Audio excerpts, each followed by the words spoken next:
Well, Richard Tarnas, welcome to the podcast, and thanks so much for taking the time to speak with me.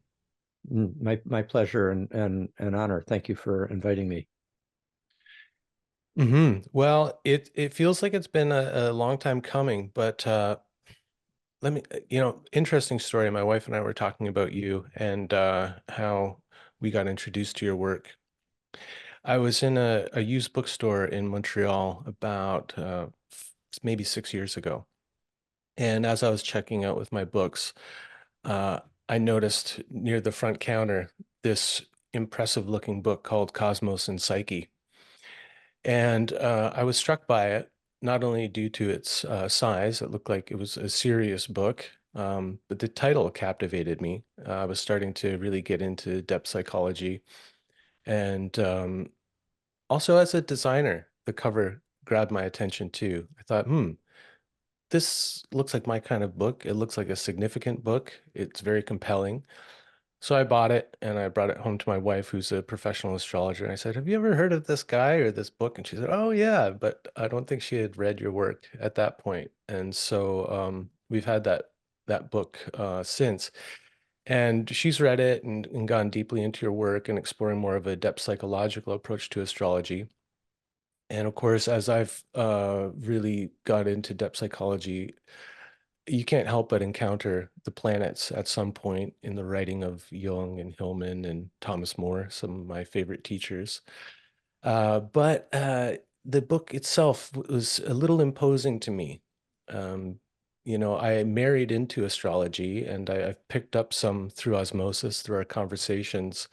But the technical aspects are very daunting. It's such a complex system, but I've always felt that it was probably perhaps the most complete archetypal system that we have to work with, and it's always impressed me as that. And so I remain curious and have started tiptoeing into some of the deeper aspects of astrology beyond just looking at the planetary archetypes.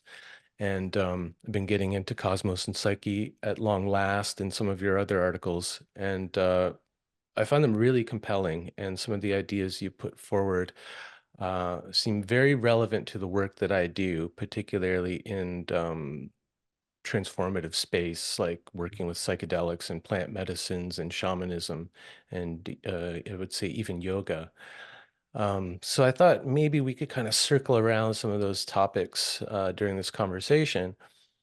And I thought a good way to jump in maybe is going back in your history to when you arrived at Esalen from your studies at Harvard. And I've been to Esalen, I've taught there a few times.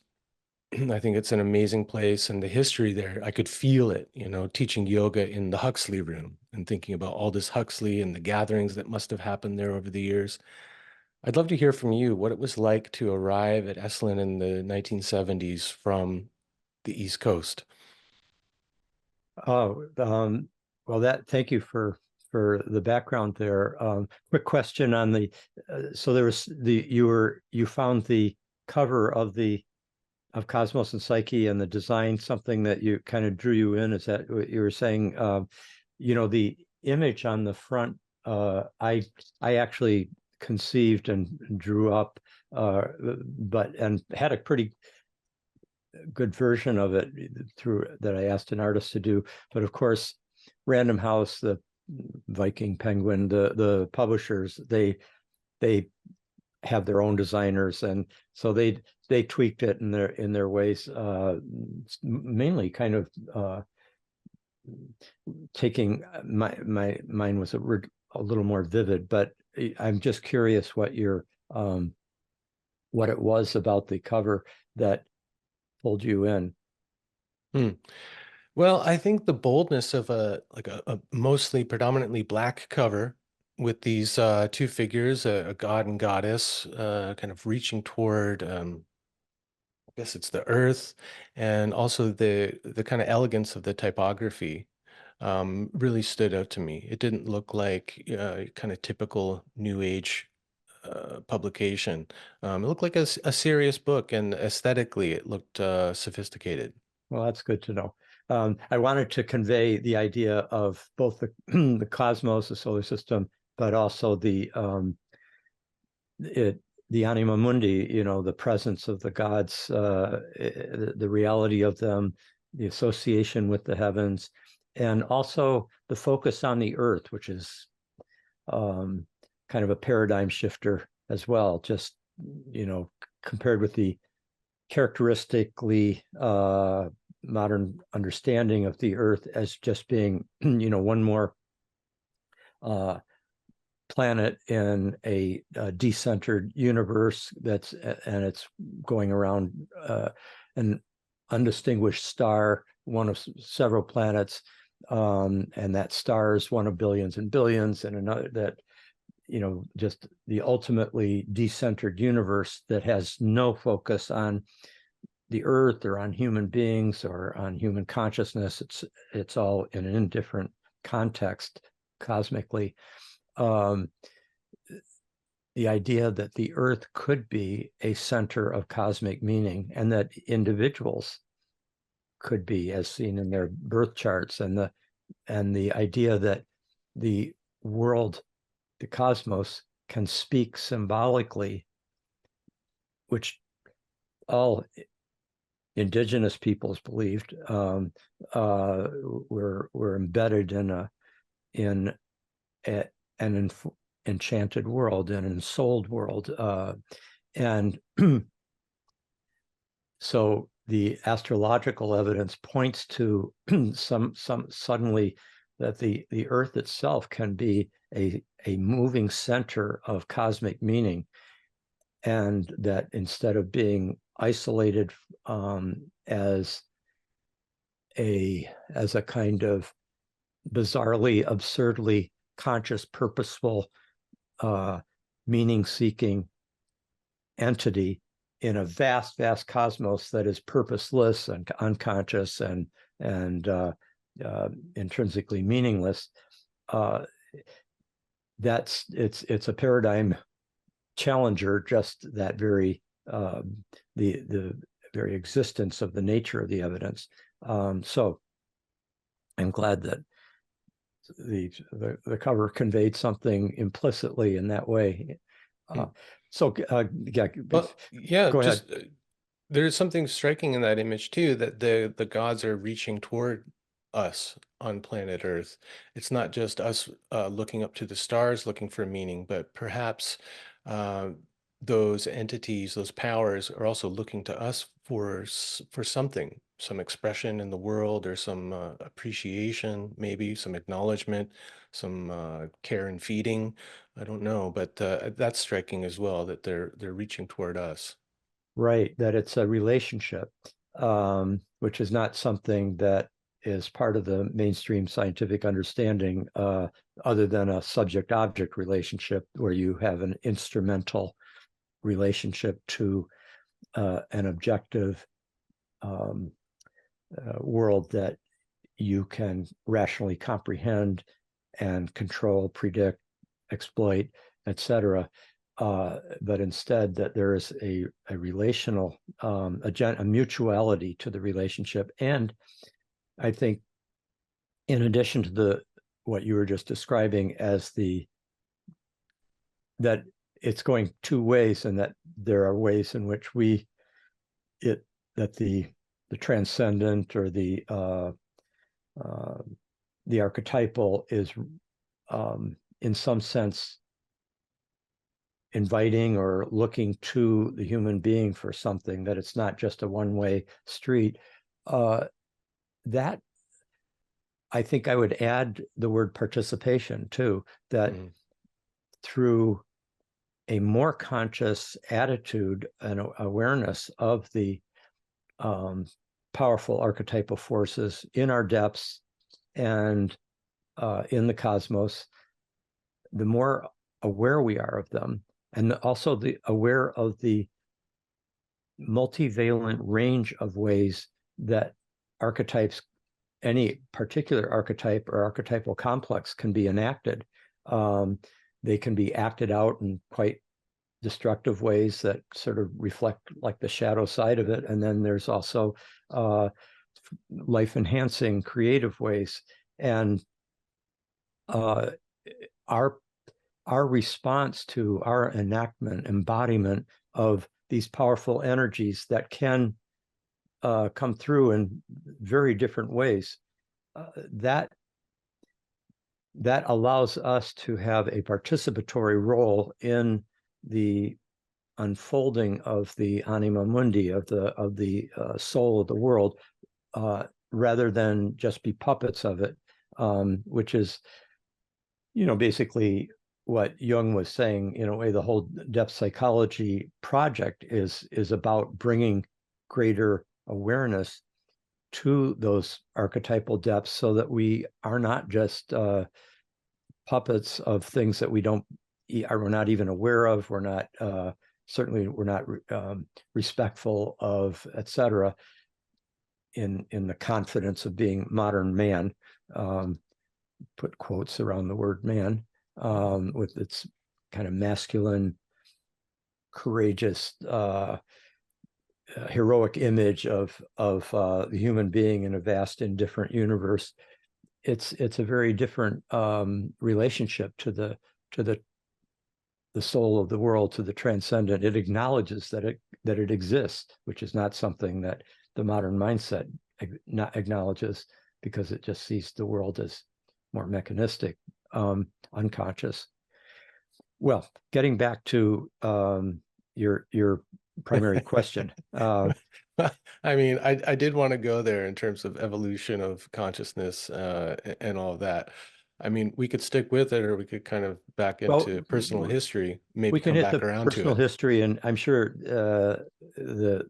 the evolutionary side of it is going to come up again, and we'll just resume. So, yeah, the background, on the one hand, you could say, going from the East Coast academic world of Harvard to the West Coast highly counterculturally adventurous world of Esalen Institute in Big Sur, California, that was a big paradigm shift in itself, and a culture clash. But it wasn't as much as it would have been in any other era, in a way, because I went to university in the late 1960s or early 1970s, like 1968 to 72 is when I was at Harvard. And that was pretty much the height of the 60s counterculture, and the psychedelic revolution had major roots at Harvard. Alpert and Leary were there. Exactly. And Richard Alpert just came back from India as Ram Dass right when I was there. I met him at the end of my first LSD trip, actually. And so there was it was a period when both psychedelics and Eastern mystical traditions, radical politics, new attitudes about the psyche, radical psychology, R.D. Laing, Alan Watts, Jung, Fritz Perls, and Fritz Perls as well. They were all in the air at that time. We were reading them, and then turned out Esalen was where a lot of these people were teaching, like Alan Watts or Fritz Perls or Joseph Campbell, Maslow, Gregory Bateson, etc. So there was a continuity there. And actually, in my freshman year, I was remembering this the other day, there was a big two-page two-installment essay, and it was also 2 big pages on the Harvard Crimson, in the Harvard Crimson newspaper during my freshman year, 2 installments of a large essay in which the headline was "After Harvard, Esalen?" ? And I read that, and it was a very personally. Yeah, I may have been the only person that actually took that up. But I read that. It was very moved by the description of the the courage of what people were doing at Esalen at that point, and sort of made a mental note, like, after I graduate here, I'd like to go out to the West Coast and visit that place. Then I also later heard about the work of Stanislav Grof. He hadn't published anything yet, but Abraham Maslow had read his early manuscript that summarized Stan Grof's research, and Maslow said this is the most important contribution to psychological theory thinking since for generations, or something like that, since Freud, or for several decades, some strong statement like that.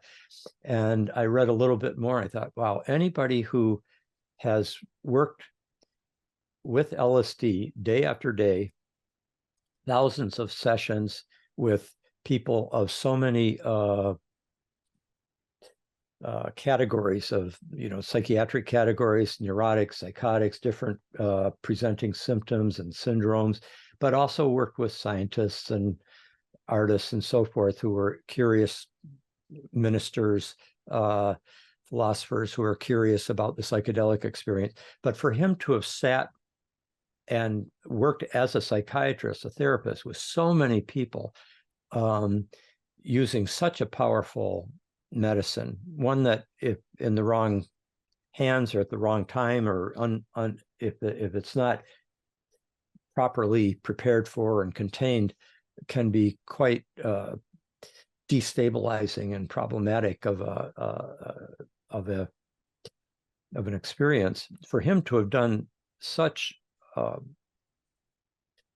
impressive work for so many years, and then to pull it all together in both a new form of psychotherapy with very specific recommendations, which are largely being integrated now in the psychedelic renaissance that's taking place in our time, now 50 years later. But he also came up with a powerful understanding of the psyche, a map of the psyche, which he would call a cartography of the psyche and of the deep unconscious, which basically integrated Freud and Jung and other major psychologists from the depth psychology tradition, Otto Rank and Melanie Klein and so forth, Wilhelm Reich, and then at the same time, in a very compelling and detailed way, integrated that with an mystical understandings of the nature of the universe and of human consciousness and their relation that come from the Asian mystical traditions, but also his assimilation of ancient death rebirth mystery cults and the mystery religions, but also shamanic and shamanic rites of passage, initiatory rituals, and so forth. And to have all that pulled together in such a powerfully coherent way, because I majored in psychology, I was very interested in the in that kind of Western trajectory, and at the same time was deeply pulled in by the mystical traditions, as many people were at that time and continue to be. So I thought I'd like to meet him, and I wrote to him at the Maryland Psychiatric Research Center, which is where or Research Institute, which is where he for several years after leaving Prague, he was working while teaching at Johns Hopkins, but he was overseeing a psychedelic therapy program under an NIMH, that's a National Institute of Mental Health program. And so he'd been there since 1967. So I wrote him in that would have been 1973. And his letter came back from Esalen, where he had just moved, and said, I've moved out here now, where I've been, given a house and a grant to bring into publication my research and my books. And he said, I'd be very happy to meet you if you are come through. And so I decided that's what I'll do. And my graduate program let me go there and basically almost turned Esalen into my graduate school, so that I studied closely with Stan, with Joe Campbell, with Gregory Bateson, and Houston Smith. Later years, I invited James Hillman to come there, and he so it became a real it became my graduate school, and then where I began teaching, and I started became the director of programs there for several years and so forth, and then began my life work of writing, first Passion of the Western Mind, and then Cosmos and Psyche. And then I've got hopefully a couple more that I'd like to bring out while my mind is still lucid and I'm still energetically enough capable of that kind of energetic creativity that's necessary to publish a book or write a book. Especially the type of books that you produce. A lot of work. Yeah. I seem to be drawn to, we all have a daimon that requires us to go a certain direction, and that seems to be mine. Yeah. But anyway, not that's the background. So then I came to Esalen, and really things just opened up on a whole new level. That's where my research began with Stan, that led towards the kind of synthesis of, because neither of us took astrology seriously really before then, but we were looking in particular, and maybe this gets to another part of your interest around psychedelics as well as astrology and depth psychology, and that is that we discovered, much to our shock, that in our attempt to understand why this enduring problem that psychotherapists had psychologists doing tests and so forth with people who took psychedelics, were never able to find, there were no psychological tests that seemed to have any value for giving the researchers an intimation of how an individual person would respond to this powerful medicine. Two people could take the exact same drug, exact same dose, and have such radically different experiences, or the same person could have at different times radically different experiences. And those of you out there in Cyberland who have had psychedelic experiences know that it can range from heaven to hell, and that's not an exaggeration. I mean, it can be really euphorically, ecstatically, blissfully, infinitely heaven-like, and it also can be hellish in indescribable ways that you feel that you'll never get out of as well. And so there was a lot resting on answering this question of, like, to get a handle on how people might respond. And none of the traditional psychological tests like the Rorschach or the MMPI, Minnesota multiphasic inventory, or several other kinds of tests that they tried, had any predictive value. And by contrast, Esalen was a place where many esoteric and ancient systems, as well as kind of contemporary and postmodern practices, were being explored and honored in a certain way. There was a genuinely pluralistic, pragmatic attitude about that Esalen was carrying, and so a person who was in one of Stan's month-longs explained to Stan that in his experience, people's day-to-day experience and the major breakthroughs or crises of their lives seem to coincide with particular planetary transits. That is, where the planets are at a given time in the sky, relative to where they were at the person's birth, their horoscope or their natal chart, and that that the astrological tradition's conviction that there were these fundamental cosmic connections between archetypal principles or powers on the one hand, and planets and their movements on the other, and that this would be this correlation would be expressed in in human experience, in the patterns of a person's lifetime, in certain native predispositions that they have all their life, and then other things that seem to be much more dynamically shifting in the course of their life. In all those ways, it was he was saying that if you can study the person's natal chart and transits, he said, I imagine you might get some insight as to what kinds of experiences people would be having. So we were open-mindedness. As Stan has said, and I have as well, astrology was kind of the last tradition, practice, perspective, frame of reference that we took seriously out of all the,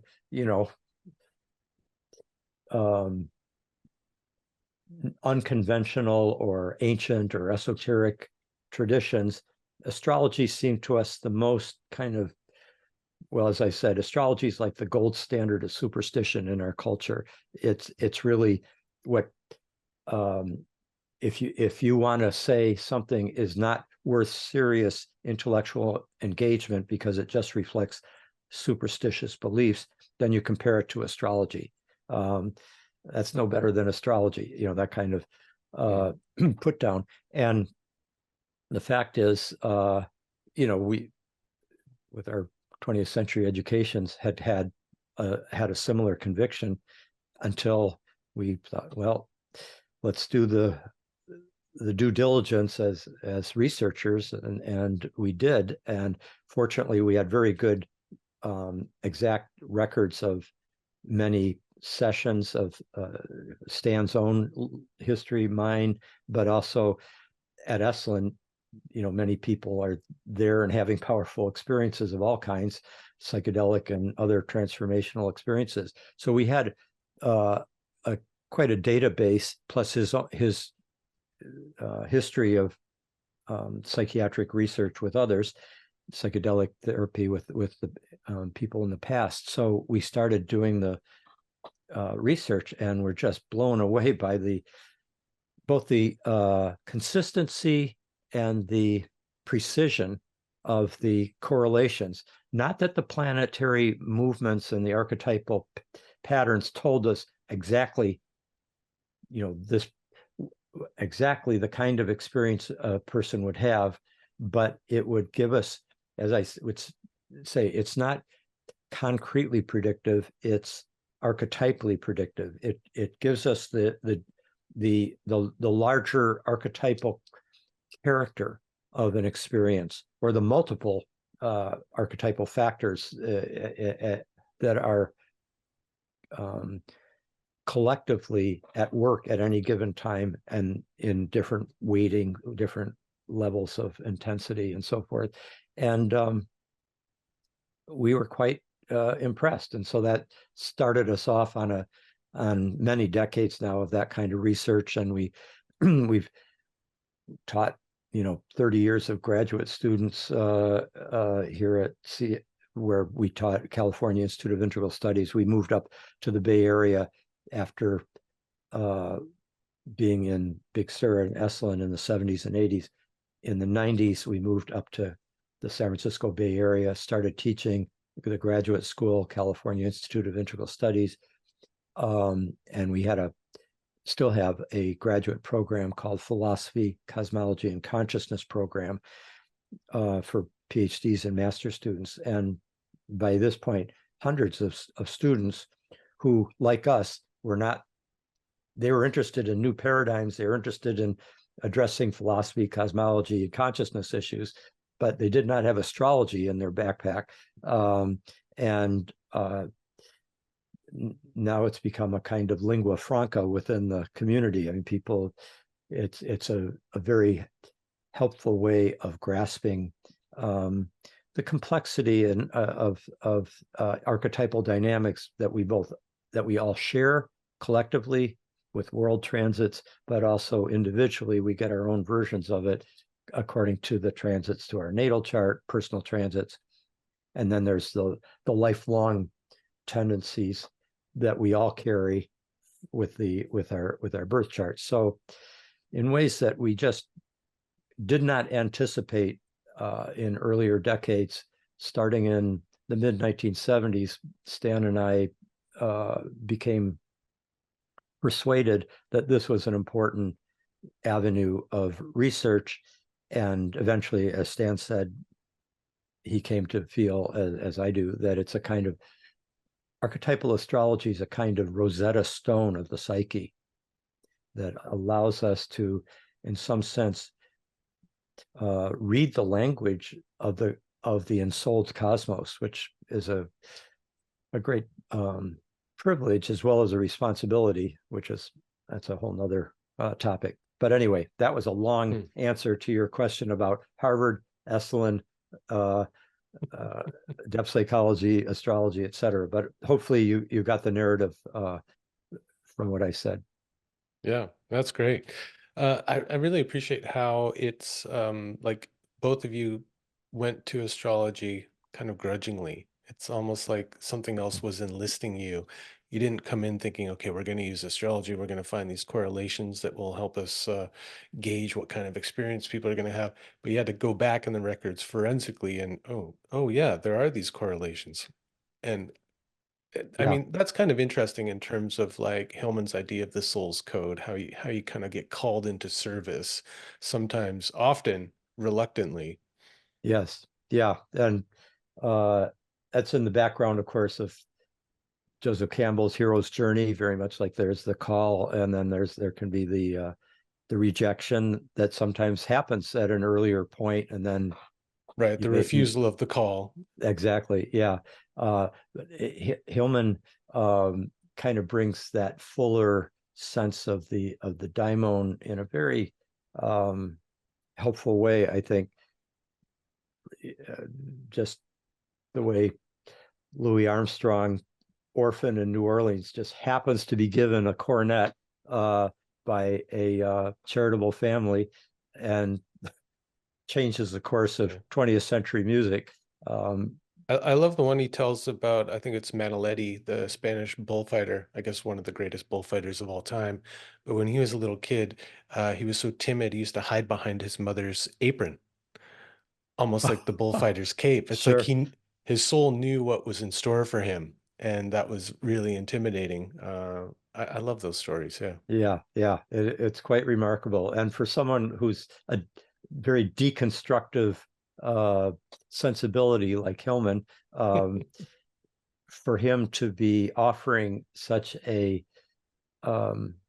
teleological understanding of human life was kind of a new thing.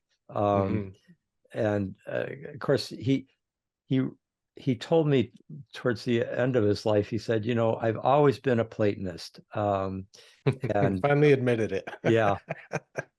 And he recounted, and if you look at that, the talk that he gave, it's very worthwhile. It's been published, and I can't remember where it finally got published, but it's probably in the uniform edition of his works.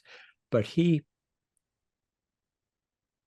in the year of 2000, there was a big depth psychology conference in Santa Barbara that Hillman and Pacifica Graduate Institute, where both of us used to teach in Santa Barbara, they organized a conference called At the Threshold. I think that was the name of it, or Psychology at the Threshold, something like that. It was one of the only two archetypal psychology gatherings, festivals, conferences. The other one was that brought the entire community together. The first one was in 92 in Notre Dame. So the second one was in 2000. And Hillman, for his keynote, gave a terrific presentation where he said, we need to posit three values as fundamental for psychology, for the soul. One is beauty, two is justice, and three is destiny. And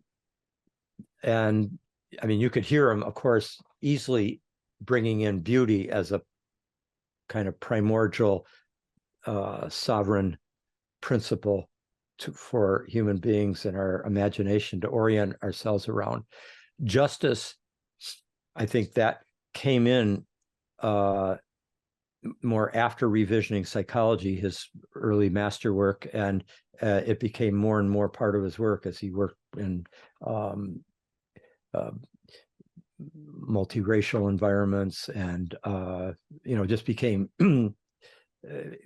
and moved back to the United States and kind of tuned into that, the various social justice movements. And then but destiny, even though he was such a vocal opponent of Jung's self archetype and individuation, but the daimon and destiny have a teleological element that's pretty continuous with what Jung had in mind too. But it's I think it's James's kind of postmodern way of entering back into this perspective that he didn't want to get too close to Christian theology, which was his big bête noire.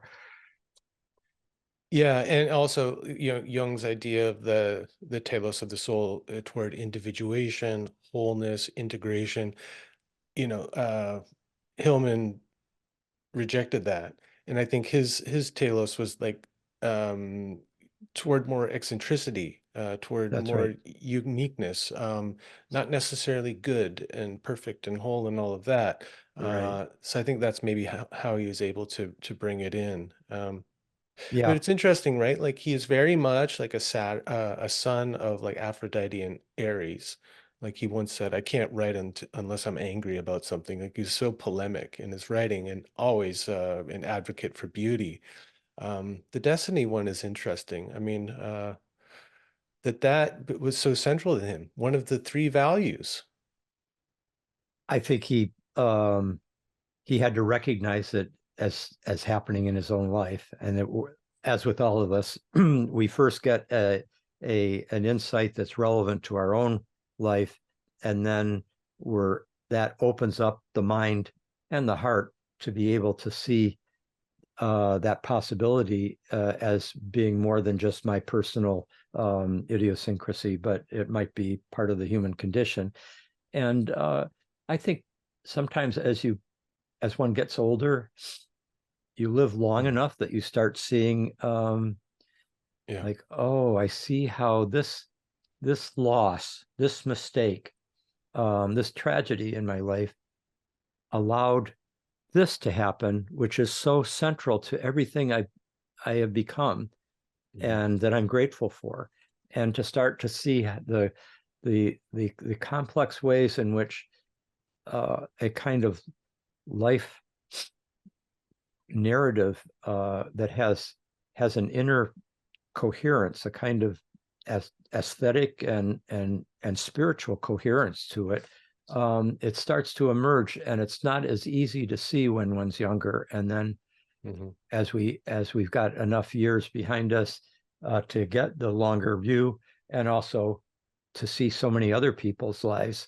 And of course, if you're like James or myself as well, you read a lot of biographies. It's just of great interest, and it's pretty clear to see there too, if you read the biographies, how certain meetings happen, certain ideas come into a person's life that have such enormous repercussions, not just for that person's trajectory, but for the culture as a whole. I wrote a little chapter on synchronicity in Cosmos and Psyche, where I brought up the synchronicity that St. Augustine had, when he was going through his crisis, a spiritual crisis, really a perinatal crisis where he's just hitting his head against the rock. He was so frustrated with his lack of spiritual progress and sense of unworthiness and fallenness and everything. And then he hears a child's voice outside somewhere in the neighborhood saying, I think this is in Milan, in the Garden of Milan, and the voice is saying, "Tolle lege," which is pick up and read, pick up and read. And so he looks around. He takes it as like, okay, I'm in such a, I don't have any resources to get me out of this horrible prison I'm in. What do I have? And he looks around, picks up the first thing at hand that he has to read, and it opens to, it's a letter from St. Paul to the Romans, I believe it was. And it's this passage that just so precisely addressed his spiritual crisis in the words that were exactly in a nuanced way related to his particular spiritual and psychological conflicts around spirituality, purity, the body, sex, drunkenness, etc., versus a pure spiritual blessedness in relationship to the divine. It spoke to him so powerfully that he said it's just like all the clouds just moved away. He just felt such spiritual clarity and uplift. I mean, it shaped the rest of his life. But the reason I bring it up is it shaped the history of Western Christendom from that point on. I mean, his whole understanding of the relationship of spirituality to the body, for example, and to sexuality, as well as the conviction that he had, here's this highly educated person, knew all the classical philosophers, Plato, etc., Plotinus, and at the same time, he had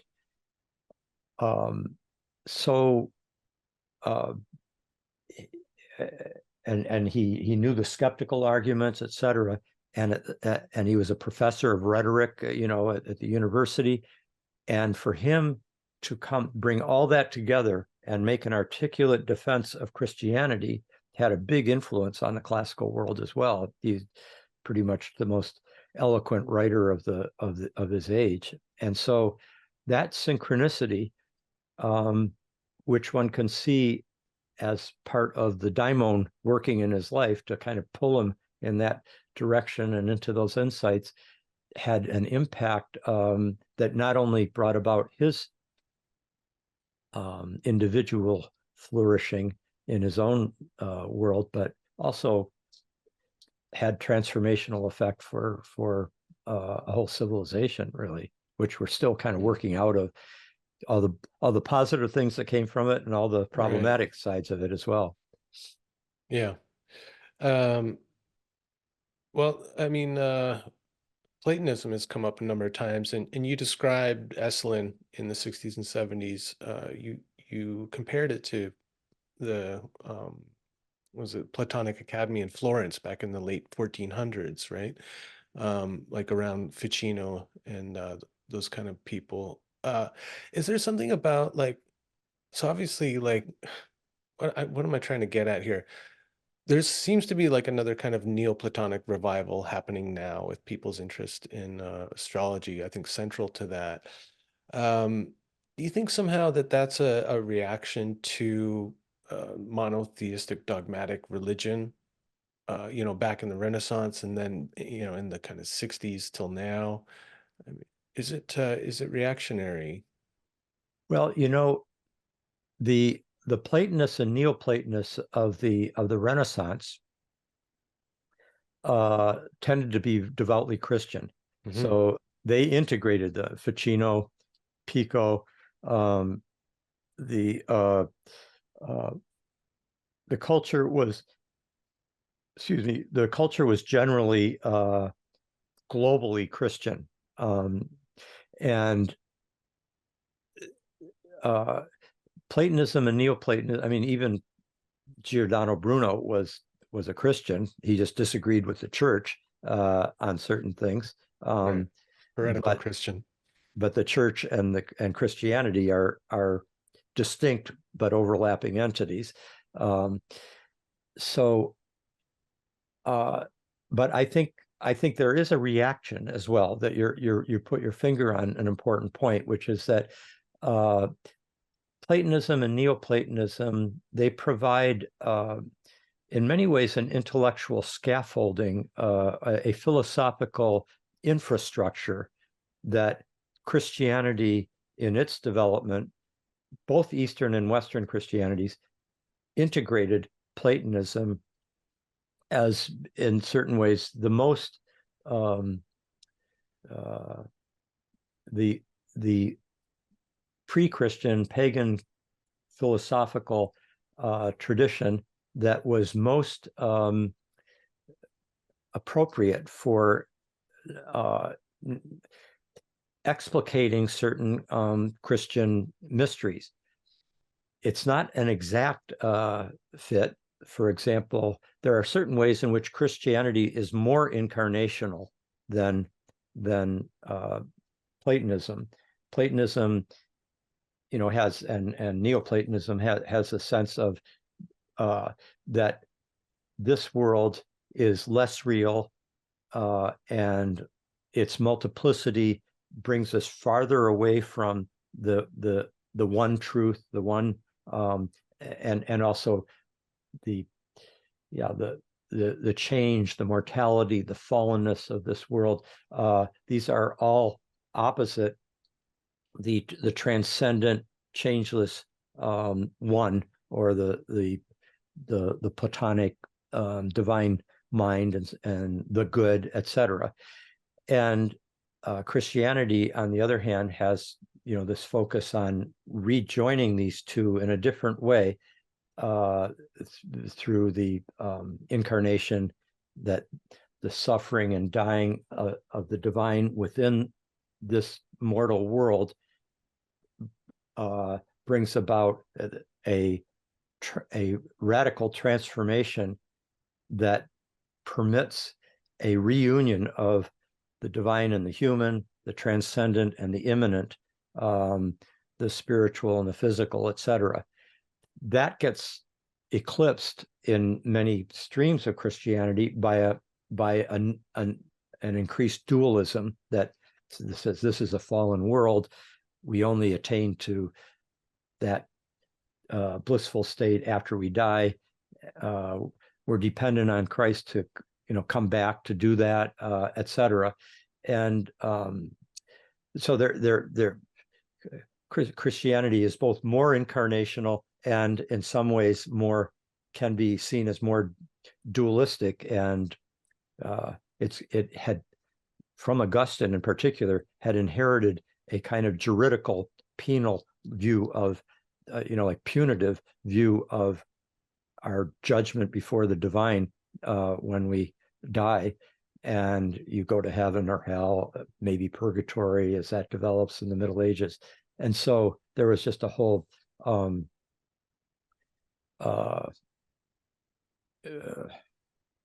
atmosphere within Christianity that lost sight of some of that kind of luminous sense of that the Platonists brought in, that the archetypal not only informs everything, stands above everything in the world, informs everything in the world. Anything that's beautiful is an expression of the eternal archetypal principle of the beautiful, capital B. It has not only that sense, but it also has the sense that everything in this world is embodying, participating in the archetypal, in the eternal. Time as the moving image of eternity, as Plato put it. And so in those respects, you can see how both Platonism and Christianity have potentials for either a more dualistic view, like Plato's view of we're either in the shadow cave, the cave where we think what's real is really, but what all we're seeing is shadows on the wall. We're not seeing the actual actually what's creating those shadows. You have to be a philosopher and break out of the cave of shadows and then see the archetypal light.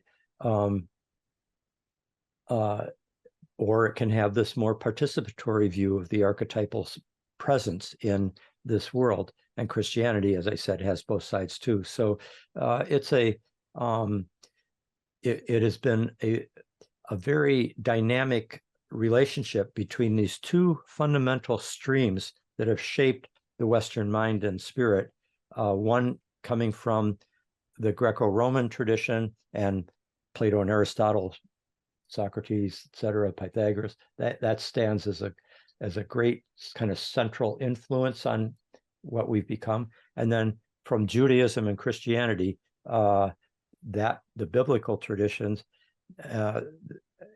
what those two streams come together in Augustine, even in the New Testament, they're already starting to come together. But all through the Middle Ages, in the medieval universities, then in the Renaissance in a whole new way, even informing the scientific revolution. All the scientific revolutionaries were devoutly Christian, including, Descartes and Galileo, Kepler, Copernicus, but they were also Platonists. And not so much Descartes, though he had the influences there, but definitely Newton, Kepler, Copernicus. And so they're taking in both influences, and that helps produce the modernity, scientific revolution. The Renaissance is very much the fruit of those two coming together in Renaissance humanism, and then influencing Copernicus, for example. So it's a very richly dynamic dialectic between the Judeo-Christian traditions and the Greco-Roman traditions, and they come together to underlie the unfolding of modernity. Hillman picks up on that. Not so much even though he has been influenced by many Christian thinkers and had Jesuit educators for a while, and many of his authorities from Augustine to Ficino are Christian, even Catholic, but his major loyalty, I think, is to the Platonic Renaissance Romantic tradition, Romanticism from the late 18th and 19th century. He represents that lineage, and I think it's above all because it does provide, getting back to your point about it being a reaction to monotheism and so forth, it does provide that Platonic, Neoplatonic, Renaissance, Romantic tradition going right into Jung and archetypal psychology. It is carrying a sense of the numinous without all the baggage of a punitive God, for example, or a all sorts of other things that come along with Christianity and Catholicism and so forth. But the numinous is still carried there, the depth of spiritual meaning, and I think he found that very important as a way of giving philosophical affirmation to his own conviction of what was going on in his own psyche and in the psyche of those he was working with. Yeah, I have the sense that the human soul, because it's multifaceted, needs to see itself reflected in a multiplicity of the numinous, of divinity. And monotheism can't meet that need. And so I think it can't last very long until it starts to break apart. Like, I think the Catholic Church tried to meet that need through creating saints, right? You get a kind of multiplicity there. but I think like the soul is always going to yearn for that. And I think maybe that's why we keep going back to these polytheisms, whether Yeah, it's Neoplatonism, the Greeks, or the Orishas, or right. kind of whatever tradition you're drawn to, the Hindu pantheon. Um, and so I think it's just like this the center, the monotheistic center just cannot hold what we really long for is to see ourselves in the diversity. Yeah, I I think think that's Hillman's. astrology. Yeah, Yeah. I think. Sorry to interrupt, but I agree. Mm, That's exactly Hillman's argument. And that when a culture like ours is going through a breakdown, it needs to reconnect to the Greek mythic background, which out of which we come, and that multiplicity does honor the multiplicity of the soul, the multiplicity of the pantheon. Um, uh, I like Catherine Rain's idea, Kathleen Rain, the literary scholar and um, writer, philosopher in England, who, when Hillman first wrote his essay, Why Archetypal Psychology, and along this idea of a polytheism of the psyche to combat the Hillman's vision of the monotheistic, rational, heroic ego that we inherit from combination of the Roman imperial monistic culture, the Christian monotheism, biblical monotheism, and the Cartesian rationality as mm. being another form of that uh, monotheism. And he wants to hold the polytheism. Kathleen Rain writes back in a response that Hillman published in the next journal of the spring um, Journal of Archetypal Psychology. She writes, the call for polytheism is very important, but what we need is both the polytheism and the monotheism, and that the two are both playing a role. And I want to go back to hear what you're about to say. Something I interjected this here while you were still in the middle of saying something, but you started to bring in astrology, and I can go there, but I want to hear what your fuller statement was going to be Mm. about polytheism, the multiplicity of the psyche, and what astrology might be offering. I think is where you were going. Well, yeah, I mean, I think that's behind the attraction to of astrology to people these days who have largely rejected monotheistic religion, according to all reports. Um, But I think there's something here about what Kathleen Rain was talking about, that we need both. Um, Many people have talked about this evolution of consciousness, from this state of participation mystique, or like Owen Barfield called it, the original participation. Jung talked about it as kind of a lower state of consciousness, moving into something where, the individual emerges out of this kind of collective mass.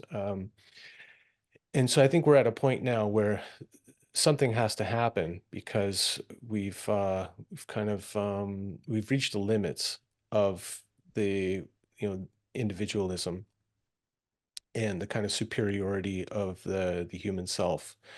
And so what I've been like thinking about the past few years is like, well, just trying to imagine like what could be next.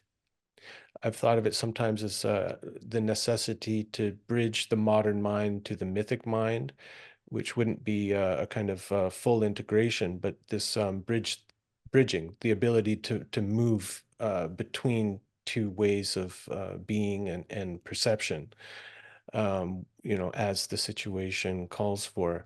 Uh, I'm wondering like what you envision, like what might be next, and how would like the monotheism and the polytheism, to put it that way, how would they live together? What does that kind of look like? Good point. Well, I think, or it's a good issue for us to enter into here. Um, let's look at um,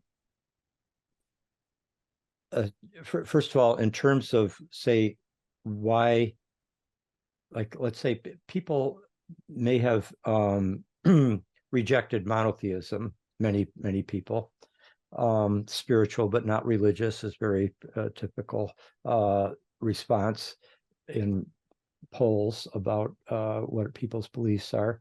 Well, And and that, I should say, I mean, obviously, not everyone has rejected monotheism. I for mean, we're sure. seeing conflict in the world at its root is Yeah, based no, on opposing viewpoints. Yeah. there's a very robust presence of many many religious traditions, including quite conservative, reactionary, fundamentalist versions of them, as well as more progressive, liberal, pluralistic religious works as well, and movements. Let's take the.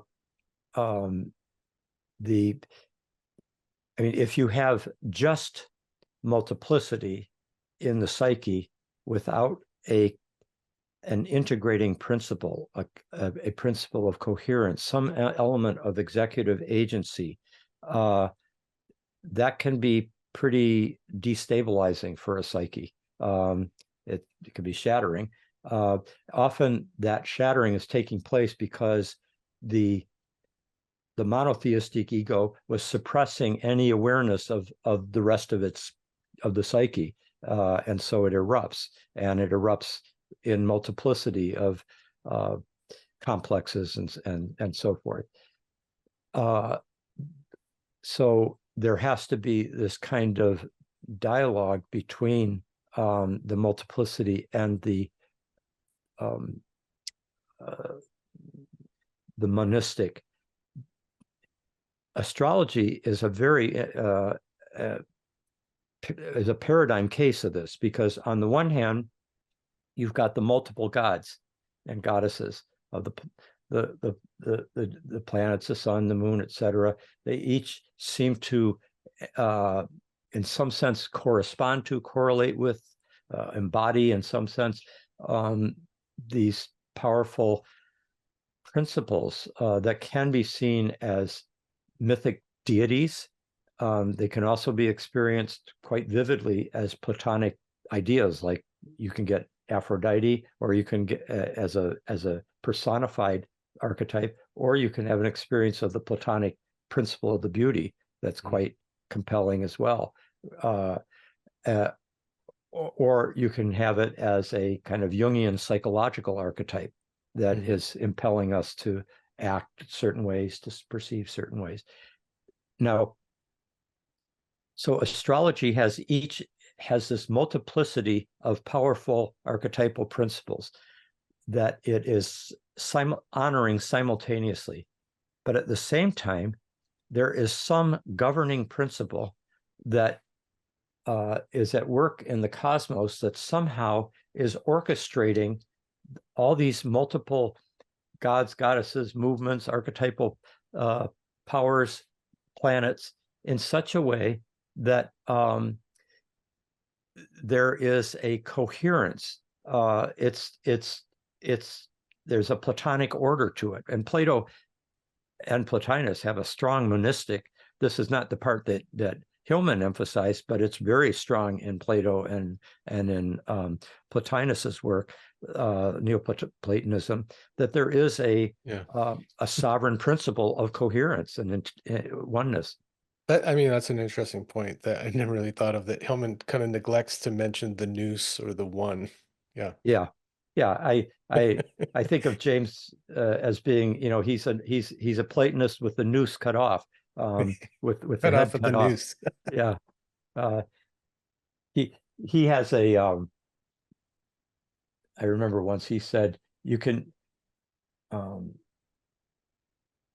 he said, I'm not a systems thinker. I don't think systematically. And he said, you can never put my ideas into a diagram. That was one of his lines. But another line he used to say is, I'm interested in the pearls. I don't want the necklace. The necklace is a noose. Right. Yeah. So it's another play on the word noose, and OUS for the transliterated Greek word for the cosmic mind, the nous, or the mind, and nous as an OOSE. So yeah, Hillman, I think of Hillman as having a certain kind of genius that allowed him to see the multiplicity of soul and the gods and goddesses with vivid. I mean, he was seeing them the way Blake sees them, or people in an extraordinary state of consciousness can experience them directly. Hillman had that archetypal eye and ear, as he called for, but at the same time, he was blind to transcendent unitive spiritual realities. In fact, he opposed it. And I believe that he opposed it partly because, to the extent that the presence of the unitive, which might take the form of the self archetype, in Jung's understanding, an individuation, or the Hebrew God. You remember Hillman's grandfather was a major influential rabbi, and so it can take those forms. And this was for him, that was going to take us up and out of the richness of the depths of soul that are messy and are multiple, and but are numinous with meaning and imaginal possibility. And Hillman was a poet. He was a modernist poet, not modern, but modernist, in the Yeats, T.S. Eliot, Ezra Pound mold. And he really had that loyalty. But I think many geniuses have to be blind to certain domains in order to see as deeply and clearly as they do in another domain. And I think that's what Hillman represents. He could see the lower levels of soul and embodied soul in the Neoplatonic hierarchy, but he had to keep that light of the unitive one that shone over the whole Platonic universe. He had to keep that more or less out of view, lest it obscure the clarity with which he could see the multiplicity of the numinous. Right. And I think some of that, probably, well, unconsciously and consciously, was a reaction to what was happening in the 60s, like at places like Esalen, that were a lot of times focused on the transcendental, on oneness, the oceanic, a lot of emphasis placed on that. And so I think he had a job to do. He had a role to play in speaking for multiplicity and the polytheistic worldview and pantheon, right? That's right. And a greater sense of pessimism, a greater sense of the tragic, Yeah, the he greater sense certainly of had that. a greater sense of shadow. Yeah. I think he, like, Hillman had a genius for magnifying the shadow of what he disagreed with. And he could, so for example, with humanistic psychology, with its overall, kind of optimism about the human potential, which Esalen was a, kind of leading center of carrying the human potential movement. But that whole, the humanistic psychology that came out of, Maslow and Fritz Perls, but also Rogers, Carl Rogers. It was to him a sign of this is so like him. He characterized it with this image of the frolicking suntanned boys and girls frolicking in the Pacific waves of humanistic psychology with its optimistic view. Just lack of awareness of the shadow, which he felt like the Europeans, like Jung and Freud, had a better connection to. And of course, Hillman, as partly as a Jew in a Christian, as a secular Jew, he was no big friend of Judaic religion, or Jewish religion, but he's very aware of, as a Jew, of the hegemony of Christianity. So he really wants to convey. He was really influenced, I think, by all the years he spent in Europe, and also, as he said, the '60s didn't happen where he was.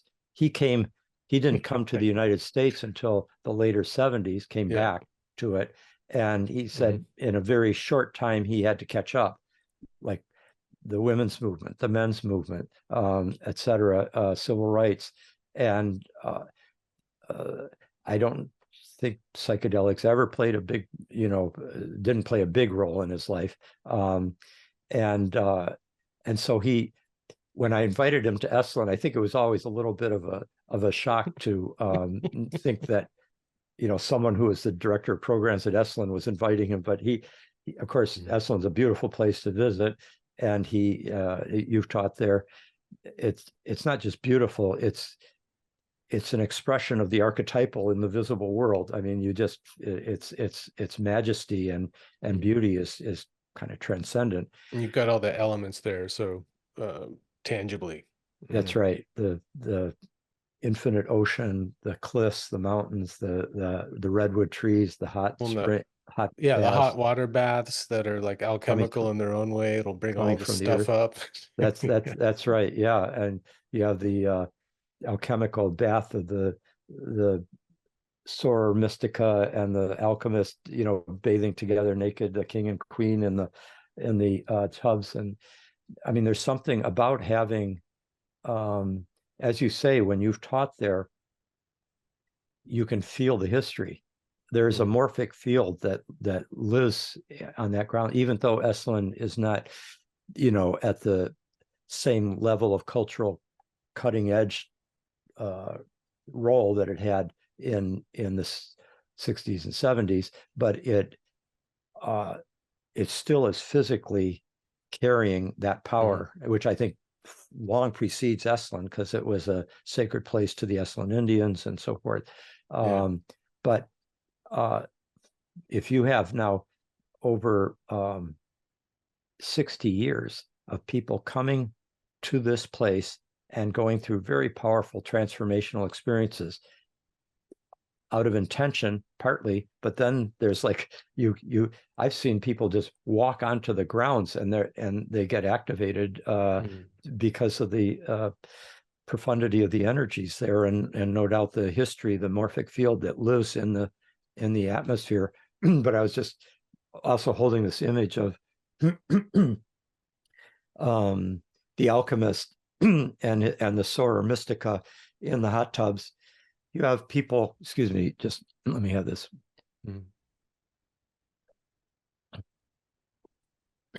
You have people respectfully bathing in the baths for decades, where there's an element of eros with nakedness naturally, but the focus isn't on, like, it's not like picking up a date or something like that. It's everybody is participating in a way, a kind of nature's sacred baths that are coming up from the depths, and you're taking in the ocean and everything like that. And I think so there's a kind of alchemical vessel that is held there that actually also increases the elemental potency and transformational power of the place. Yeah. Well, and the stripping away of costumes, That's right. So when you're in the bath, it doesn't matter what your resume is. You're just another naked ape in the bath talking about the day's lunch menu or, some metaphysical idea, right? It's very equalizing. That's right. And Brian, you'll appreciate this. In the early '80s, there was such a sense of the danger that the world was in from as a result of the nuclear standoff between the superpowers. The Cold War was at a peak. This is before Gorbachev. Reagan was president, calling of the United States and calling, Soviet Union an evil empire, and just thousands of nuclear missiles were aimed at each other, and there was this huge eruption of concern throughout, just huge demonstrations in Europe and the United States, no doubt elsewhere, against the nuclear proliferation, and to kind of start to just ask the leaders to get out of this mutually demonizing space that they were in. And behind the scenes, Esalen started this, what they called Track 2 diplomacy, where they brought together members of the State Department and Defense Department of the United States, and from the Kremlin in the Soviet Union, and they invited him to Esalen, and just had them converse with each other, and also have baths together. And as you say, you take off the costume, the persona armoring is gone, and honestly, it was a very, very meaningful exchange. And also, they did Stan Grof's holotropic breath work there together, which also is both bonding and also transformative. Where you can kind of get in touch with, for example, one's own shadow that one might be projecting onto the Cold War enemy, and see that in yourself, and then recognize this vulnerable human being that you have been demonizing. So it seems to have had a kind of subtle background effect within the diplomatic world. So there really is the headline is Esalen saved the world. I wouldn't go that far, but I think it's been a helpful force overall. Yeah, well, that's really interesting. I never knew that part of the story. Of course, I grew up in the 80s, and I don't think younger people appreciate just how present the threat of nuclear annihilation was for us. Like when I was a kid growing up in Canada, so not even, one of the great powers, but next door to one, we had air raid sirens that would be tested periodically. And, this movie The Day After came out and scared the bejesus out of everyone because it That's showed right. what was going to happen after the bombs dropped. And, we were very aware of like that whole thing, getting under the desk or going down to the basement and that kind of thing. I mean, it was very present. Yeah. Okay. Well, Richard, I'm learning that to speak with you is just to dive in, and we could get carried along by the ocean of experience and stories that you've got. I hope I haven't been too I don't know, No, digressive or this is elaborating. this is what I want from an elder. I want just for you to show up and tell whatever stories you feel like I need to hear, or the ones that just come to you. I mean, I think this is your job at this point in your life. And so I've got my own questions and everything, but I'm aware of the time. How much more time do you have? Well, let's see, we've gone an Should we hour and a wrap up half. soon? Yeah. I mean, like 10 more minutes, maybe. Okay, yeah. Just to give me a sense of like, what not to open up at this point. Right. We can always have a sequel Okay. down the Well, road. just maybe in keeping with the theme, of transformation, psychedelics, polytheism. One of the other things, as you were talking about Hillman, and recognizing that he left out the nous, or the one, that unifying element, I realized that I don't remember him ever talking about the three newer outer planets, newly discovered outer planets, which you've focused on. And I realized, reading your work, that I was pretty familiar with the classical seven planets up to Saturn, but I hadn't really paid much attention to the three outermost planets. And I think part of it was I was confused as to the naming, and the kind of astrological correlations that were made didn't seem to line up. Now, you've explained that pretty well in your book and helped me grasp the reasons why. And I'll link to one of your articles in the description below if people want to investigate that. But as I was reading about these outer planets, it occurred to me that they seem to represent something of the psychedelic experience, the transformative experience, the shamanic experience. And I wonder if that, if I'm getting the feel of it right. Do you see that as well, that they have some association with these transcendent, transformative experiences? Yeah, they seem to be, with Saturn being the planet and the principle that represents, I mean, it was the outermost celestial body of the solar system that was visible to the ancients, to their naked eye.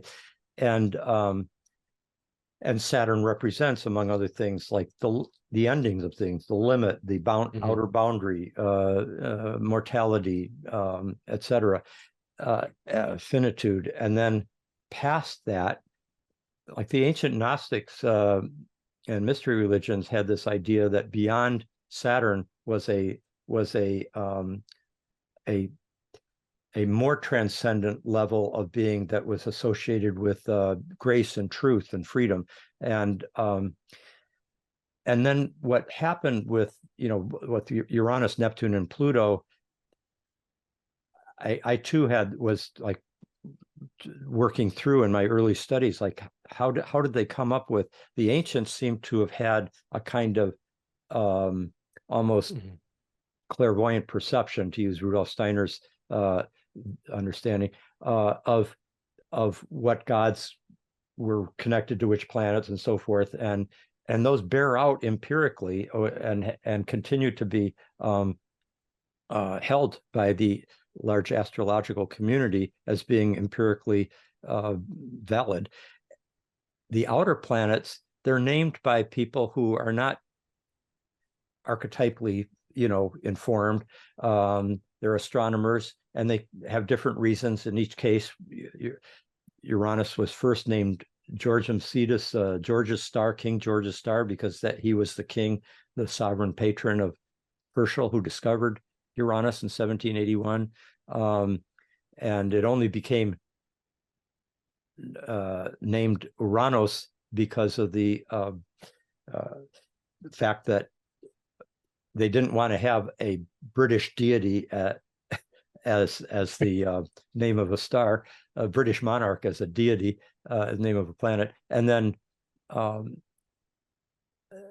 they ended up with the Uranos, the Greek god of the sky, one, because that planet was so far out in the sky compared to Saturn and everything else, but also it's the god who is the father of Saturn, who is the father of Jupiter, who is the father of Mercury, Venus, and Mars. So works with the lineage. Yeah. And it's a patrilineal lineage too.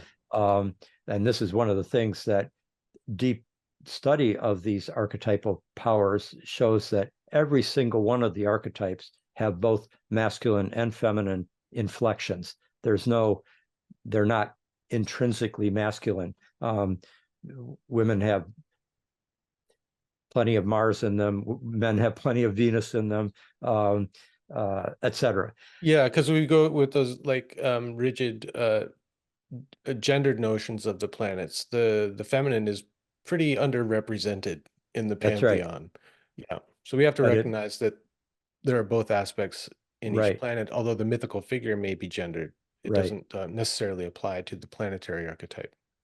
So the outer planets, basically, they're named and then they're studied, and then there's this, there's a gradual uncovering of what the archetypal principle is that's involved. And it took many decades in the case of Uranus and Neptune. Pluto came faster in the 20th century. Dane Rudhyar, the kind of key figure in 20th century astrology in many ways, integrating Jung and Freud depth psychology with the esoteric astrological tradition, he called Uranus, Neptune, and Pluto the ambassadors of the galaxy, and they represent something that is already starting to be it's the mediating membrane that's between the solar system and the rest of the galaxy, and in some sense they represent a kind of almost like a rite of passage to the transpersonal, out of the egoically limited, and as it turned out, it's Uranus, Neptune, and Pluto, along with, I mean, all the planetary archetypes that we have studied carefully out through Pluto have been like Sun, Moon, Mercury, Venus, Mars, Jupiter, Saturn, Uranus, Neptune, and Pluto. Those 10 bodies are especially, there's like universal agreement among practicing astrologers that use the outer planets as well. There's universal agreement about the meanings. Now, if you've ever been to, like, astrologers have so many different views of the signs, of the houses, of different house systems, different zodiacs, different techniques, etc. Hellenistic astrology, traditional astrology, Uranian astrology, etc. But and trying to get all astrologers to agree on something is, like herding cats. But the fact that there is no real controversy about the meanings of the planets right out through Uranus, Neptune, and Pluto suggests there's something there that is being recognized by multiple research communities. But in addition, what Stan and I found out was that Uranus, Neptune, and Pluto are especially important for understanding transpersonal and perinatal experiences, that is, experiences around death and birth. That those planets, along with Saturn, are the most important planets for understanding deep, like extraordinary states of consciousness, non-ordinary states, perinatal experiences, psychedelic experiences. And so that was crucial. And then in Cosmos and Psyche, when I took that lens and focused it on history and the unfolding of the major patterns and synchronistic convergences of history, and the shifting epochs and so forth, it was very clear that the outer 3 planets were especially crucial there as well for understanding the historical sequences, or the historical correlations. So I think the expansion of astrology's horizon that was afforded by the telescope and now by computers and many other things has permitted a profound expansion of our psychological as well as astrological awareness to encompass principles that seem to be crucial for a kind of expansion of consciousness. Yeah, that's right, and an initiatory transformation for our time. And I think that's I'll maybe just end up with this point. I think the fact that this has emerged over the last, in our lifetimes, by and large, in both the inner world and the outer world, that there is this recognition of the death rebirth process, of the archetypal powers, and of the correlation between inner and outer, and above and below, and so forth, is a reflection of a telos that's at work in the collective. Like there's a daimon at work in the collective psyche too. It just doesn't work only in individuals. I think it's also, there's a teleology at work in our history, and that's kind of where my work has been centered in recent years. Well, yeah, I think that's again evidence that the cosmos is reaching out to us in a way, like for these planets to reveal themselves to us in order to possibly show us a kind of a framework for what's needed next in our evolution is kind of astounding. Amen. Yeah. Yeah, because I mean, in a way, it contradicts the whole guiding presupposition of the modern mind that looks at the human brain and human intelligence as being the most powerful intelligence in the known universe. And the idea that the universe as a whole, the non-human world, could somehow communicate in a sophisticated, symbolic way with human beings that have evolved out of, unicellular origins to mammals, primates, now hominins, and then human beings that cultivate the capacity for symbolic communication, cognition, and so forth, and then also explore the universe, the solar system, track the planet, and then somehow the universe uses that whole background to communicate something of fundamental importance for its future, for humanity's future. It's rather mind-boggling. Potentially humbling, which is what the Promethean heroic Western ego is really in need of, is a good humbling.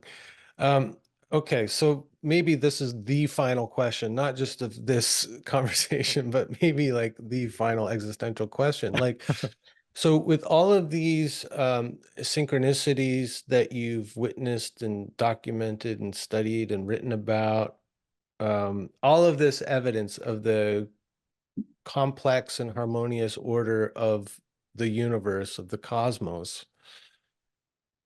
if we keep asking the question like how and why, I think it can only lead us to some idea of a creator God. And yet in kind of modern astrology, I don't want to just say pop astrology, but I really haven't heard any modern astrologers talk about a creator God. And I wonder if that's one of the things that's been left out in the rejection of dogmatic monotheism, rightfully so in many cases, right? So I'm not disparaging it at all. It's something I've wrestled with myself.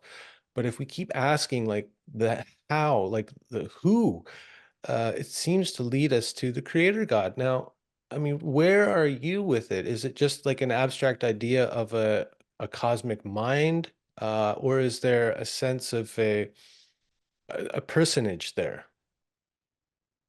I think there's heart as much as mind. There's soul as much as spirit, to use the Hillmanian language. I think one possible problem with the idea of a creator God is the separation of that God from the world that he created. That's the baggage that the word God carries in modern civilization. It's associated with a separate, sovereign, superior being who creates the world and is apart from it. And what I think more and more, both the kind of evidence that our research has been showing, but also just in terms of personal experience and conviction, my sense is very much in alignment with the idea that we live in a reality that's simultaneously cosmic, theistic, and human. It's a cosmo-theanthropic, to use that term, cosmo-theanthropic. It comes, we use it in, it's a term that comes out of Raimundo Panikkar, the theologian, Christian Hindu theologian, who I studied with long ago at Harvard, and then with the Upanishads there, and he called it cosmo-theandric, but we've made it cosmo-theanthropic, which is less masculine. And andric, ander in Greek is more specifically male Andros is gender. man. Yeah. Yeah. Well, Mhm. anthropos suggests more Human. human. Yeah. And though it still has a masculine gender, you can't get away from this, the patriarchy in the language. But it's Oh. it at least is a strong gesture towards the whole human race. And so I think of the evolution of consciousness as not just being a human thing. It's a cosmo-theanthropic reality, and the divine, and it's a panentheistic world, not pantheistic, meaning everything is divine. Mhm. The panentheistic is, yes, everything's divine, but there's also the divine is more than the world, as well as encompassing and informing the world and constituting the world, but it's also more than the world. And so there's a kind of dialogical relationship there. It's very clear that to me that there's some, on the one hand, cosmic organizing intelligence, ordering intelligence at work in multiple ways, like as John Lilly called it, coincidence control. Like where's the synchronicity? What's controlling these synchronicity? Yeah. Now you can get into a kind of mentalistic mind version of the divine that way, but I think too many of us have had epiphanies, disclosures of numinosity of the sacred that had a quality of universal love, infinite love, compassion. The heart, that's the heart you're pointing to. Yeah. Right. And Right. so that, and I think the divine can be experienced or can reveal itself as a cosmic mind, as a sovereign creator, as a the source of infinite love, truth, and being, like Satchitananda form. It can be, in other words, a person. There can be, the deity can manifest in a personal way, in an impersonal way, in a polytheistic, multi-personal way, and in ways that quite transcend personality, but do not put personhood below it.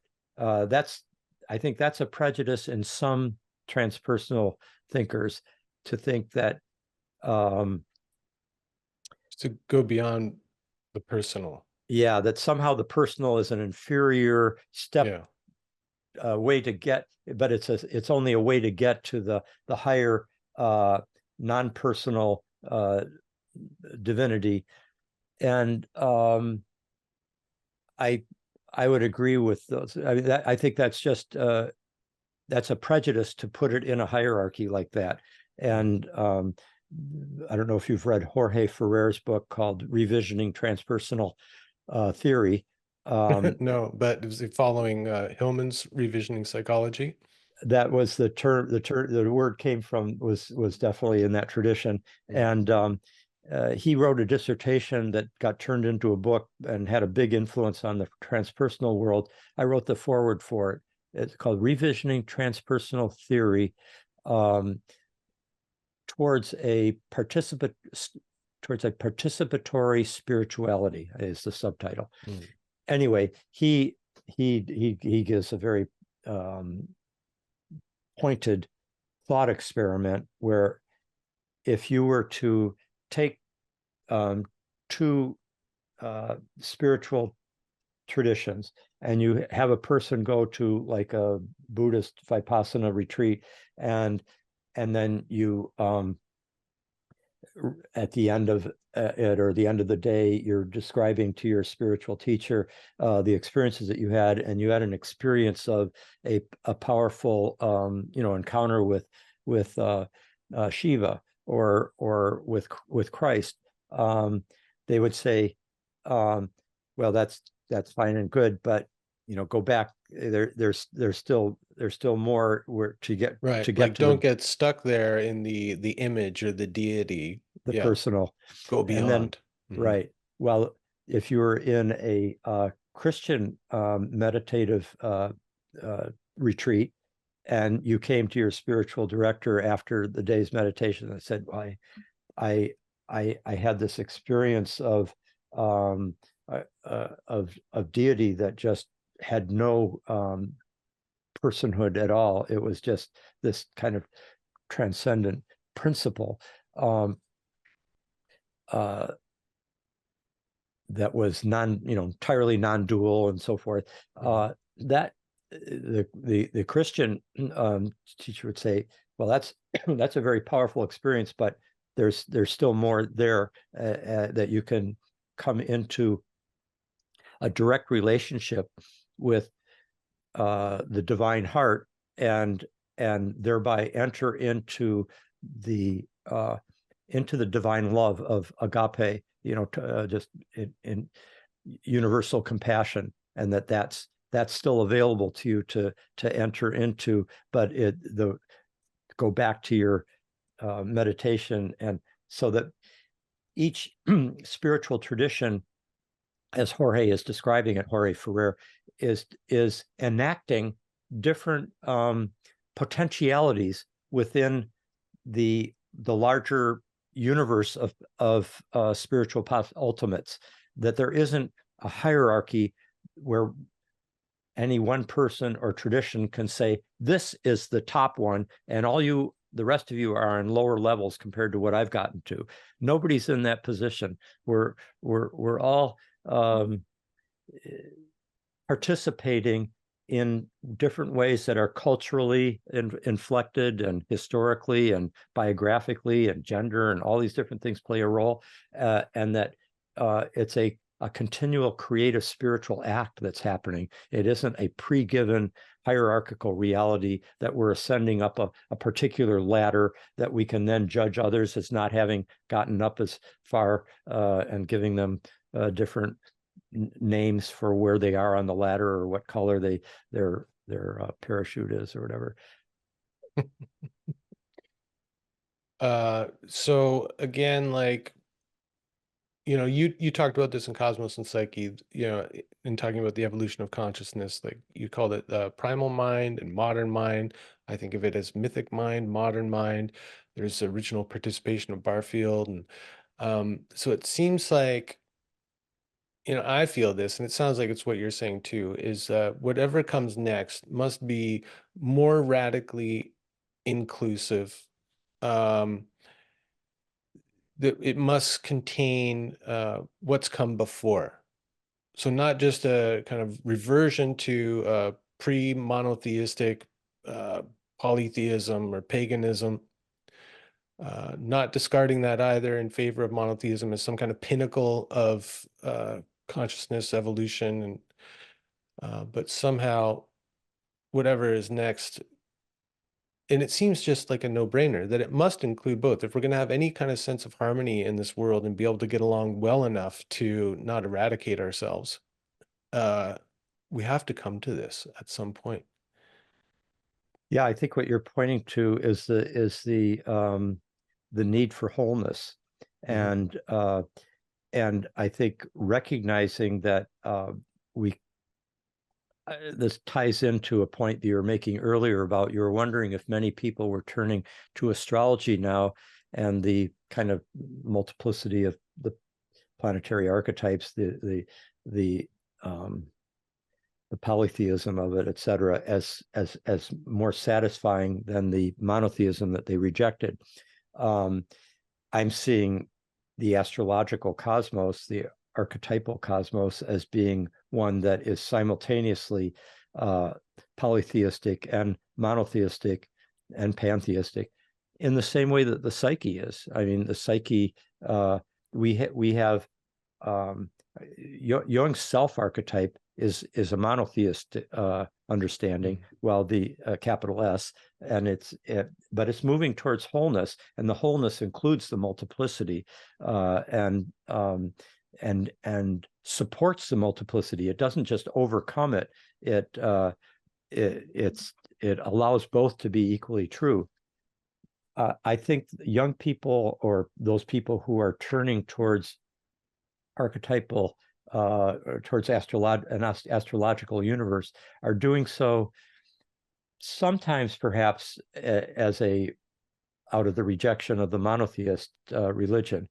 I think it's even more reflective of a need to live in a meaningful universe, and to overcome the boundaries between the human subject with our spiritual aspirations and emotions and psychological qualities, and the vast universe that we've been taught in the modern period is just indifferent, meaningless, purposeless, etc. And that's, you can only have so much healing. You can only heal the soul so much in a soulless world. There's going to be something, there's a healing effect that many people, when they get a good, insightful astrological reading, or if they become astrologers and they enter into it deeply, you're basically being initiated into a cosmos, the perception of which is healing in itself, because you're now, in a certain way, at home in the universe instead of a stranger in a strange land. The categories that inform your own deepest yearnings and fears and complexes and aspirations, those are resonant with the cosmos itself and the movements of the planets, and there's an integrity, inner and outer, above and below, human and non-human, that has been longed for in this state of alienated buffering that the modern skin encapsulated ego has kind of pushed itself into. And so I think the turn to astrology is as much in relationship to recovering an enchanted world as it is a reaction to monotheism. And I suspect that as more and more people have that experience, they're going to recognize that the conflict between monotheism and polytheism is an unnecessary battle carried on by the fundamentalists on both sides, basically. And it's a shallower understanding than one that can encompass both. I'm gonna have to sit with that one, trying to imagine how monotheism, the way it's been conceived, could live in relationship to a polytheistic view of the cosmos. If I follow you, what you're describing earlier, when I asked you, basically, do you believe in God, in a creator God? My sense of what you're saying was that the cosmos itself is the body of the creator God. Creation itself is the one. Yeah, and there could Creating be more itself than one and us universe. being part of that creation. Yeah. Very much. And Stan Grof once said that in his mind, the consistency and magnitude of the correlations between the archetypes that express themselves in the human psyche and in history, between that and the planets and the macrocosm, and the consistency and the kind of overwhelming level of intelligent potency that is going into creating these correlations, where you've got your birth chart and your transits right now, I've got mine, then there's the world transits that we're all participating in, and to be able to go back and look at, well, what was Friedrich Nietzsche's transits when he wrote Thus Spoke Zarathustra, or what was going on when Saint Teresa had her mystical experiences, etc., or Abraham Maslow had his peak experiences that he that he drew on for his own theories. And to see these people who were not paying attention to astrology were nevertheless participating in an astrologically operative universe that we can now discern. It just lifts one up to a sense of well, as Stan said, this is the strongest evidence, empirical evidence for the existence of God that he knows. And he's not a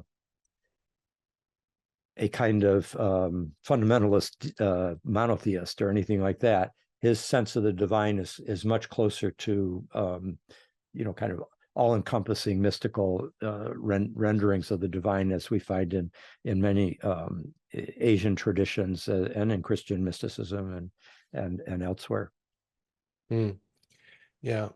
Well, not only I think what astrology gives people, or not just astrology, but as part of a kind of archetypal worldview, not only connects you to a sense of place and re-enchants the cosmos, but also connects us in time as well.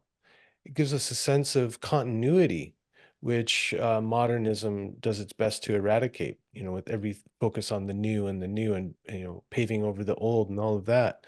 And I think that's also what people really long for these days. And so, yeah, it gives us that, and we can see the correlations between our experience and the experience of, people in myth, historical figures who went through similar transits, whatever. So yeah, very very true. It really greatly enriches the sense of being embedded in an interrelated universe in exactly those ways. That's great. Well, it's been a really fascinating conversation with you, Richard, and I get the sense that once you get going, you could talk about this stuff for hours and hours. And I can understand why you write such big books now. There's a well, Right. there's a deep well there. Fortunately, I don't write a lot of them, so that it's not too much to take in. But yeah, I seem to be destined to. I mean, I'm always trying to discipline myself to shorter sentences, shorter statements, shorter responses. But Going against the gods there, I think. I would love to know where Mercury is in your chart. it's conjunct Jupiter.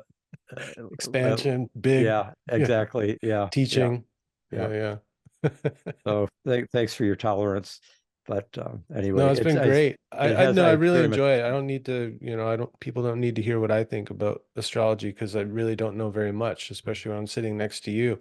Could you give us a hint? Like my wife and I, we were both curious, like, well, if he's going to write another book, what do you think it would be? Can you give us a hint on what you might be starting to write about? Sure. So it's more than one. One that's especially important to me is it basically be a sequel to The Passion of the Western Mind, my first book, and it's which was the history of the Western worldview, going up right into the postmodern era and our own time. And this time I'm going to bring a fuller, deeper lens, partly because I know a few things now more than I did 35 years ago when I published Passion, or wrote it. And so that I'll be looking at our moment in history, placing it in the larger context of our evolution and our historical development, but really addressing the world crisis we're in, and how that can be seen, I believe, as essentially an initiatory crisis,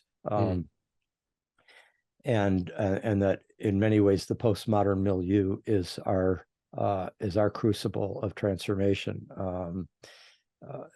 So yeah, that's a very short way of putting that book. Yeah, And like then we're in a Plutonic time where before the rebirth, there has to be the destruction, the breaking down. the facing of the shadow, Yeah. the descent into the underworld takes quite a few forms, which are very evident around us. and also facing mortality as ubiquitously as we are these days, whether it's from the pandemic or climate change affecting the entire future prospects of humanity and thousands of species. So that's one book. I want to do a handbook of the planetary archetypes that people can use for their astrological work. I want to do that's mostly written already. A book of essays that it's all written. I just have to get it all in suitable form for publication, called for an archetypal cosmology. And then one other thing that's important to me is a book on the art and discipline of writing. Since I have devoted myself to that over a lifetime, I got a fair number of suggestions, hints,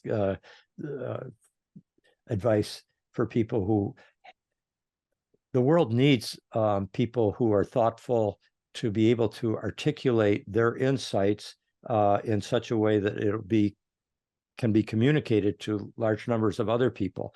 And but it takes a certain discipline to be able to bridge the gap between the I and the thou, between and so for quite a few years I've given a seminar on the art and discipline of writing. So I want to put that into a book form. So those are a few of my writing projects. Fantastic. Well, on the follow-up of Passion of the Western Mind, like, hurry up. We need it, you know. Thank you. I've got Time's running out. Yeah. Well, this is a good moment to end on, or a good point to end on, which is I've got next week my philosophy, cosmology, and consciousness program, where that I founded, but with a team of fellow faculty from the beginning that included Brian Swim and the cosmologist, and Robert McDermott, the philosopher, and he was president of CIS for a while. Anyway, the three of us are retiring and passing the baton on for our graduate program to the next generation of faculty, of teachers and scholars. And because Esalen is where our program basically has its spiritual roots, we're going back there for several days to kind of celebrate the ending of we're all retiring after 30 years of teaching, and there's going to be about 120 of us, students, alums, and faculty there. And after that's over, I pretty much have a much more open slate for getting into my writing, and I'm looking forward to that after this kind of ritual transition that we're going through. Well, that's beautiful that you're marking it that way and passing on the baton. That's great. Well, congratulations, and Thanks. thanks again so much for being so generous with your time. Thanks, Brian. You're a great interviewer, and obviously very well informed about so many of the topics that we were exploring together. And yeah, we'll perhaps do it again sometime. All right. Take care. You too. Bye-bye, Bye-bye. Brian.